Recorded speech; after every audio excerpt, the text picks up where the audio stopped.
বলেছে আমি তোমার থেকে কিছু পাইনি?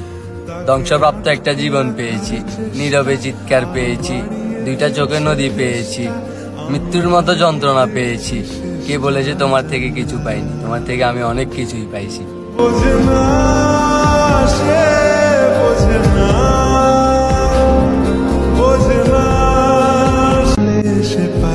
কোনোদিন যদি তোমার সন্তান তোমাকে জিজ্ঞেস করে, মা তোমার শখের খেলনা কি ছিল, তখন তাকে বলে দিও, কোন এক ছেলের জীবন, তার সরল মন, তার নিঃস্বার্থ ভালোবাসা এবং তার জীবন নষ্ট করে দেওয়াই ছিল আমার শখের খেলনা।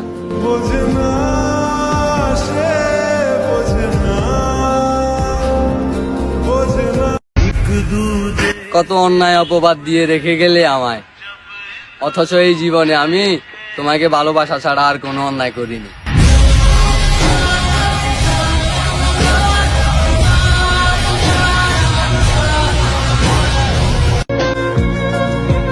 তোমরা ভাগ্যের কথা বলো, আমি আমার ভাগ্যকে দেখেছি আমায় নিয়ে খেলতে। ভাগ্য আমায় এমন এমন জায়গায় নিয়েছে যেটা আমি কল্পনাও করিনি।